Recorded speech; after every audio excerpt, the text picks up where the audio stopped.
Hello everyone, my name is Ankit Mishra and welcome to my YouTube channel. और video बनाने में बहुत मेहनत लगता है भाई लोग, इसीलिए वीडियो को पूरा ज़रूर देखें। Thank you. आज के वीडियो में मैं आपको बताने वाला हूं उन बिग मिस्टेक्स के बारे में जो कि इंडियन गवर्नमेंट ने पास्ट में की, जिसके कारण आज चाइना हमसे आगे निकल गया है। इंडियन गवर्नमेंट की शुरू से चाइना के लिए यही पॉलिसी रही है कि चाइना का जो भी डिमांड है उसे मानकर अपने देश में डेवलपमेंट पर फोकस करे। आइए डिस्कस करते हैं उन बिग मिस्टेक्स के बारे में। 1951 में आप लोग को पता होगा, तिब्बत एक इंडिपेंडेंट कंट्री था जिसे चाइना की कम्युनिस्ट गवर्नमेंट ने फोर्सफुली अटैक करके अपना पार्ट बना लिया। अगर हम लोग ध्यान से सोचें तो 1951 में हमारी आर्मी उतनी स्ट्रांग थी नहीं जो कि हम लोग तिब्बत को प्रोटेक्ट कर सकें। उस समय सिर्फ एक ही कंट्री थी जो कि चाइना को रोक सकती थी, वो था अमेरिका, पर अमेरिका ने भी कुछ खास नहीं किया। इंडियन गवर्नमेंट ने 1954 एग्रीमेंट में ये कहा कि तिब्बत जो है वो चाइना का ऑटोनोमस रीजन है। ऐसा इंडियन गवर्नमेंट ने इसलिए कहा ताकि चाइना हमसे खुश रहे और हम पर एग्रेशन ना दिखाए। ये बहुत ही बड़ा मिस्टेक था, क्योंकि आपको पता होगा 1962 में चाइना ने इंडिया पर सरप्राइज अटैक कर दिया था नियर लद्दाख बॉर्डर और अरुणाचल बॉर्डर के पास। इस पूरे इंसिडेंट पर बहुत ही इम्पोर्टेंट बुक भी लिखी गई है जिसका नाम है हिमालयन ब्लंडर। इस बुक के राइटर हैं ब्रिगेडियर जॉन डेल्वी, जिन्होंने 1962 वॉर में पार्टिसिपेट भी किया था। जॉन डेल्वी को चाइना ने बंधक भी बना लिया था 6 महीनों के लिए। बाद में इनको वापस इंडिया को सौंपा गया था। उस समय की गवर्नमेंट ने कभी भी मिलिट्री पर ध्यान ही नहीं दिया था। हमारे मिलिट्री के पास वेपन्स नहीं थे, यहाँ तक कि बेसिक ज़रूरी की सामान जैसे warm cloth, snow boots, glasses, ये सब भी नहीं थे। इंडियन गवर्नमेंट को कभी भी ये उम्मीद नहीं थी कि चाइना हम पर इतना बड़ा अटैक करेगा। इस वॉर से काफ़ी पहले अमेरिका के प्रेसिडेंट जॉन एफ कैनेडी ने इंडिया के तब के प्राइम मिनिस्टर नेहरू जी को ये ऑफ़र दिया था कि अगर इंडिया यूएसए और यूरोपियन कंट्रीज़ के साथ आ जाता है तो हम लोग आपको देंगे एक एटॉमिक बॉम्ब। ये एटॉमिक बॉम्ब वार प्रिवेंट करेगा अगेंस्ट चाइना एंड पाकिस्तान। लेकिन नेहरू जी ने ये ऑफ़र ये कहकर ठुकरा दिया कि India nuclear bomb, atom bomb सबके खिलाफ है। नेहरू जी का तब ये मानना था कि अगर हम लोग ज़्यादा वेस्टर्न कंट्रीज़ के साथ रिलेशन बनाते हैं तो चाइना इसको अपने ऊपर खतरे के तौर पर देखेगा और चाइना हम पर अटैक कर सकता है। पर 1962 में चाइना ने ठीक ऐसा ही किया। अगर हम लोग यूएसए की उस समय बात मान लेते तो हम लोग 1962 की वॉर नहीं हारते।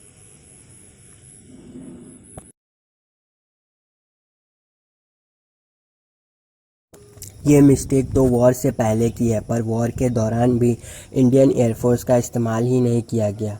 तब की इंटेलिजेंस ब्यूरो आईबी ने जब गवर्नमेंट को रिपोर्ट सौंपी तो उसमें उन्होंने ये कहा कि अगर हम लोग अपनी एयरफोर्स का इस्तेमाल करेंगे तो चाइना भी अपनी एयरफोर्स का इस्तेमाल करेगा और हम लोगों को उनकी लोकेशन का पता नहीं है।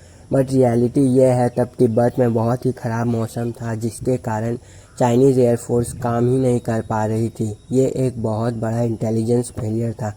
इन्हीं कारण के वजह से इंडियन एयरफोर्स ने इस वॉर में पार्टिसिपेट ही नहीं किया, सिर्फ इंडियन आर्मी ने किया था। अब हम लोग आते हैं 2003 में, जब अटल जी प्राइम मिनिस्टर थे। अटल जी बेशक एक कामयाब प्राइम मिनिस्टर थे, पर इनकी टेन्योर में भी मिस्टेक्स हुई हैं। इंडिया ने 2003 में ऑफिशियली ये मान लिया कि तिब्बतन ऑटोनोमस रीजन चाइना का पार्ट है। अब आप लोग सोच रहे होंगे कि मैंने तो अभी कहा था कि 1954 में ही इंडिया ने तिब्बत को चाइना का पार्ट मान लिया था, लेकिन दोनों घटना में डिफरेंस है। चाइना ने फोर्सफुली तिब्बत को कब्जाने के बाद उसके काफ़ी टुकड़े कर दिए। ओरिजिनली तिब्बत काफ़ी बड़ा था। चाइना तिब्बत को काफ़ी पार्ट में डिवाइड करने के बाद उसके एक छोटे से पार्ट का नाम तिब्बत ऑटोनोमस रीजन रख दिया और तिब्बत के बाकी पार्ट को अपने देश का हिस्सा बना लिया। 2003 के एग्रीमेंट के बाद इंडिया ने ये जो छोटा सा तिब्बत का पार्ट है उसी को तिब्बत डिक्लेयर कर दिया और बाकी का पार्ट जो है चाइना इलीगली तिब्बत का कैप्चर किया हुआ था उसको चाइना का पार्ट मान लिया। अब हम लोग आते हैं द मोदी ईरा में। गलवान वैली के फेस ऑफ से पहले तक हमारी यही पॉलिसी थी कि चाइना को कैसे भी करके शांत रखा जाए और अपने डेवलपमेंट पे फोकस किया जाए।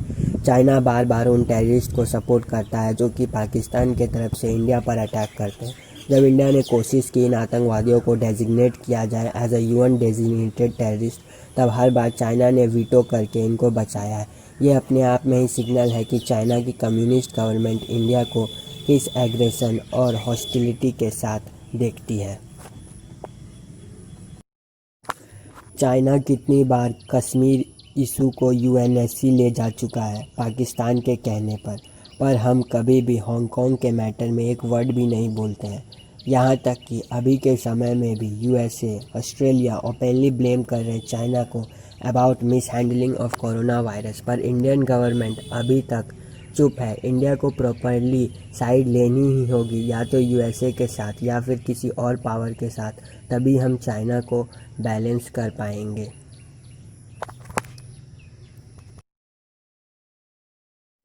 बाकी आपको वीडियो कैसा लगा नीचे कमेंट करके ज़रूर बताएं। वीडियो पसंद आया तो लाइक कीजिए, शेयर कीजिए और चैनल को सब्सक्राइब ज़रूर कीजिए। जय हिंद।